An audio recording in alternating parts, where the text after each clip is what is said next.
खरं तर आम्ही तारीख मागायलाच गेलो होतो. तारीख मागायला गेलो, तारीख घेऊन आलेलो आहोत. खरं तर कर्जमाफीची कर्जमुक्तीची घोषणा सरकारनं केलेली आहे. तुम्ही लक्षात घ्या का जे सरकार या सगळ्या गोष्टीपासून योग्य वेळ अशी म्हणत होती, ते योग्य वेळ आमच्या सगळ्या कार्यकर्त्यानं, सगळ्या नेत्यांनी, सगळ्या शेतकरी नेत्यांनी एकत्र होऊन जे योग्य वेळ त्यांची 28ची 29ची असू शकली असती, ते आम्ही आत्ता आणलेली आहे. हे सगळ्यात मोठं यश आहे. सरकार नेहमीच सांगत होतंय का कधी कधी सुरुवातीला जर आम्ही पाहिलं तर आम्ही कर्जमाफीचं बोललोच नाही असे अजितदादा म्हणायचे. आम्ही कुठे बोललोय? देवेंद्रजी म्हणे का आम्ही 5 वर्षाचं आश्वासन दिलेलं आहे, 5 वर्षात कधीही करू. आता या आंदोलनाचा सिलसिला रायगडाच्या उपोषणापासून तर मोजरीच्या अन्नत्याग आंदोलनापासून तर पदयात्रेनंतर हा जो सगळा आम्ही सगळ्या नेत्या लोकांनी, जानकरजी असेल, चटपजी असेल, आमचे नवलेजी असेल, शेट्टीसाहेब, तुपकरजी, क्षीरसागरजी असेल, पोहरेजी असेल, या सगळ्यांच्या मोठेपणानं, यांच्या खऱ्या भूमिकेमुळं आणि महत्त्वाचं शेतकऱ्यांच्या खऱ्या सहकार्यामुळं हे यश खऱ्या अर्थानं हाती आलेलं आहे. पहिल्यांदा तर आम्ही तारीख मिळवलेली आहे.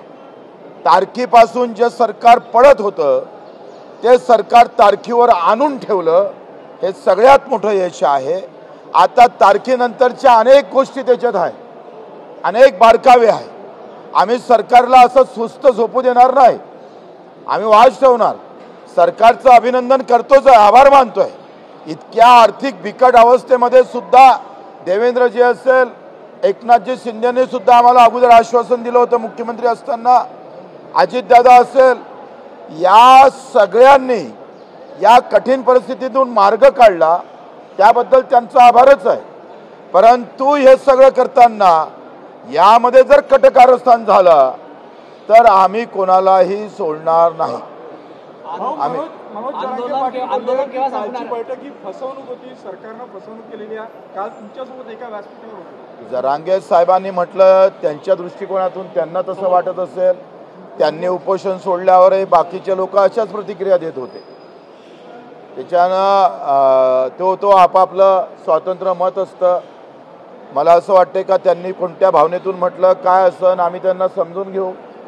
खरं तर ही जे 31 जून 2026 केलं, याच्या मागचं दुसरं लॉजिक असं आहे का या वर्षाचा जो रनिंग कर्जदार आहे हा 31 मार्च 2026ला थकीत होणार आहे. लक्षात घ्या. जर आता घोषणा केली असती तर 24-25 वाला आला असता. 1 वर्षाला जो मुळात आज अडचणीत सापडलेला आहे, अतिवृष्टीमध्ये सापडलेला आमचा शेतकरी आहे, तोच नेमका सुटला असता. याचे अनेक फायदे आहेत. आता ते समजणाऱ्याला समजून घ्यावं. ज्याला आम्ही पाहतो शेंगदाण्याची चव माहीत नाही, तो जर काजूची सांगत असेल तर त्याला काय करणार आहे? या सगळ्या गोष्टीमध्ये आपण समजून घेतलं पाहिजे. काही घरी बनवून कॉमेंट्स करणारे लोक आहे, काही आपले मत व्यक्त करणारे आहे. कधी आंदोलन केलं नाही, कधी बाहेर रस्त्यावर आले नाही. आम्ही एवढी मेहनत घेतली, लागण तेवढे गुन्हे दाखल घेतले, रात्रीचा दिवस केला, रक्ताचं पाणी, रक्ताच्या उलट्या आमच्या मुखाद्वारे झाल्या. एवढे सगळे कष्ट केल्यावर काही लोक काही आरोप करतात, त्याला आम्ही काही करायचं नाही आहे. आमचं मन पवित्र आहे. शेतकऱ्याप्रती जी काही भावना आहे त्या तेवढ्याच तिखट.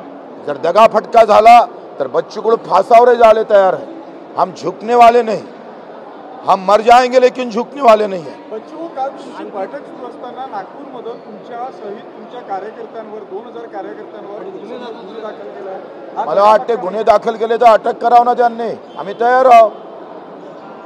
हे आंदोलन केल्यानंतर गुन्हे दाखल होणार, त्या पद्धतीचं समोर येणार, तेवढा रोष व्यक्त करणार. सरकार जेवढं नमवायचं आहे तेवढं नमवायचा प्रयत्न करेल.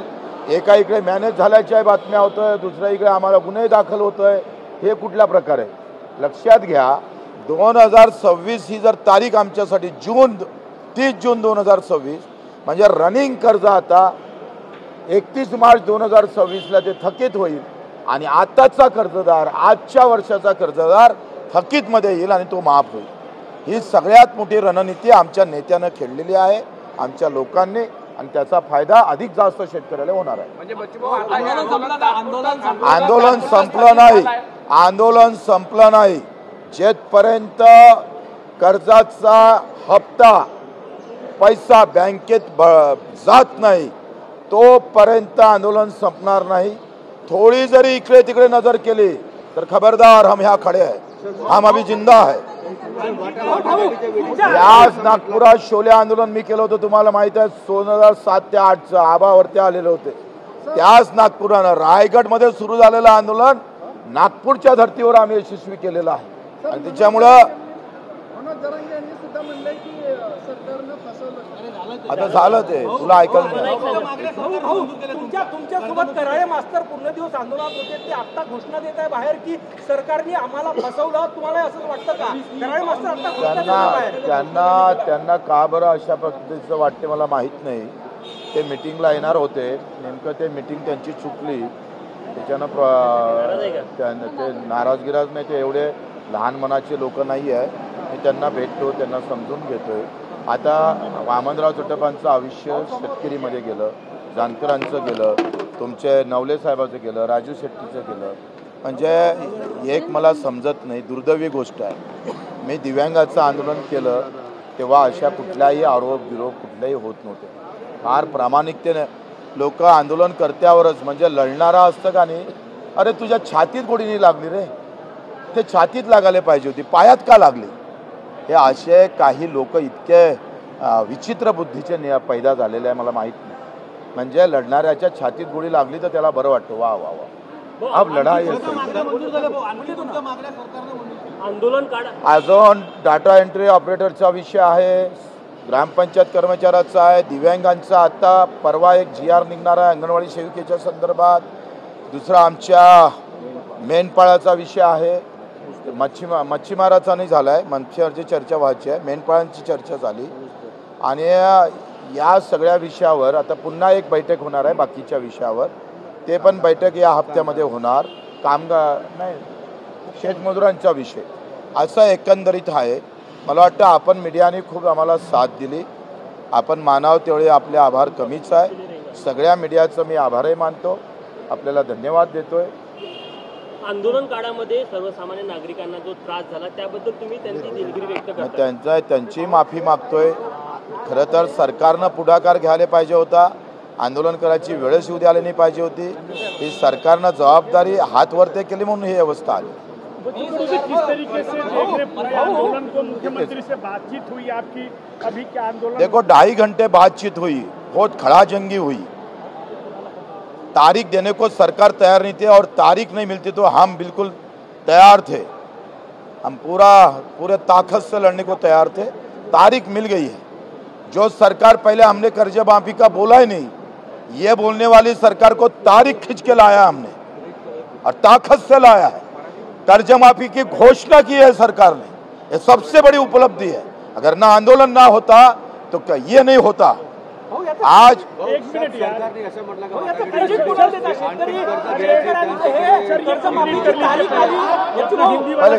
तारीख आली याचं क्रेडिट तुम्ही कोणाला देता? ज्यांनी आत्महत्या केली आतापर्यंत त्यांना देणार की कोणाला देणार? शेतकरी बांधवांना देणार, सरकारला देऊ, आमच्या नेत्यांना देऊ. हे जर कदाचित आले नसते आमचे सर्व नेते मंडळी तर हे मूठ बांधल्याने गेले असते. त्या सगळ्यांच्यामुळे हे शक्य झालं. खरं तर हे जर आले नसते तर एकटा बच्चू कडू पाहिजे त्या ताकदीनं लढू शकलं नसतं. हे कार्यकर्त्याचं क्रेडिट आहे, जो बिचारा अजूनही नजरेसमोर राबलाय. 8 महिन्यापासून लढतोय आम्ही. पायाले भिंगरी 150 सभा, म्हणजे 200 दिवस जागरण आहे आमचं. 4 वाजता नंतर 4 वाजेपर्यंतच्या आत कधी झोपलो नाही आम्ही. अन्नत्याग आंदोलन झालं, पदयात्रा झाली, रायगडचं उपोषण झालं, सातत्यानं चालू आहे.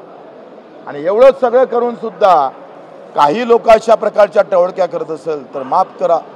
आंदोलन पुढच्या वेळेला करावं का नाही करावं या मानसिकतेत येऊन टपतोय माणूस.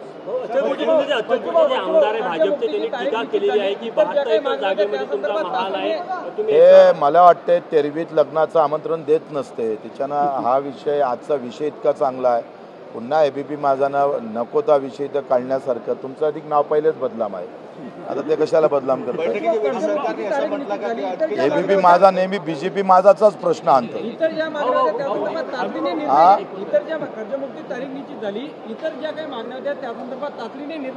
आता 8 दिवसात लगेच एक बैठक लागणार, त्याच्यावर निर्णय होईल.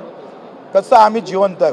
माझ्या आयुष्यात 3,500 आंदोलन आहे, 350 गुन्हे दाखल आहे बच्चू कडूवर. आंदोलन करायला काय माणूस मेला काय? जिवंत आहे ना आम्ही.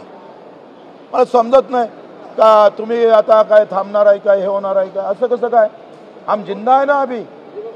एक प्रश्न असा आहे, 30,000 कोटी रुपयापेक्षा जास्त पैसे लागतील, कारण की एनपीए जे झालं आहे ते 30,000 कोटी रुपयापेक्षा जास्त आहे. त्यातले श्रीमंत शेतकरी काढले तरी 15-20,000 कोटी रुपये लागतील. सरकारला लोन घ्यावं लागेल. काय चर्चा झाली बैठकीमध्ये? माझं काय मत आहे, त्यांनी आर्थिक कारण सांगितलंच.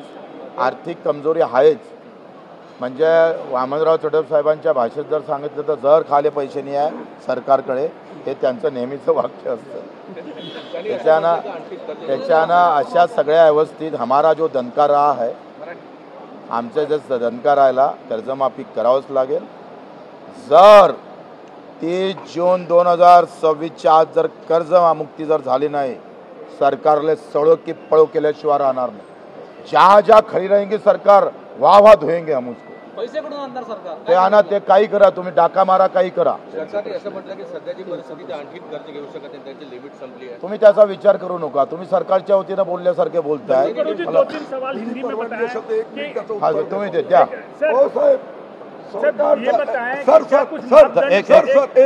क्लीन कर देता हूं मैं. हे सरकार नावाची यंत्रणा प्रिऑरिटीज किंवा क्रम बदलून याचे पैसे त्यावर वळवू शकतात, ही प्रक्रिया आहे. त्यामुळे कर्ज घेता येतं हा बहाणा होऊ शकत नाही. फक्त क्रम बदलायचे. चॅरिटी बिगिन्स ॲट होम असा विचार करायचा. नाही म्हटलं नाही त्यांनी, सरकारने म्हटलं नाही असं, पण आम्हीच सांगितलं क्रम बदला, ऐशी तैशी करा आणि तुमचं कमिटमेंट. हाँ बोलो बोलो. ये बताइए कोई मापदंड तय किया गया किन किसानों को इससे वंचित रखा जाए? क्या बड़े देखो, सरकार अभी 6 महीने का उसमें सब टाइम है. पहली गोष्ट, समिति का अभी कोई वैल्यू नहीं है. घोषणा हो चुकी है कर्ज माफी की. घोषणा अगर हुई, समिति नाम मात्र है. आप देखो इस बात को. हाँ, घोषणा नहीं होती थी और समिति स्थापित होती थी तो हम कोई जीतते नहीं थे. जीत क्यों हुई है? तारीख दी है, कर्ज माफी की घोषणा हुई है, इसलिए ये जीत है, ये हार नहीं है. बैठक में ये भी बोला गया है कि जो बड़े किसान हैं उनको बिल्कुल है. अगर मेरे को जरूरत नहीं है, तुम्हारा जो संपादक है वो अगर किसान है तो जरूरत है क्या उसको? नहीं है ना. तो ये बायफर्केट समिती करेगी. इसमें हाँ, समिति के यामध्ये फक्त एकच मुद्दा आहे की आम्ही सर्व संघटना शेतकऱ्याची संपूर्ण कर्जमाफी होईपर्यंत आम्ही ठाम आहोत.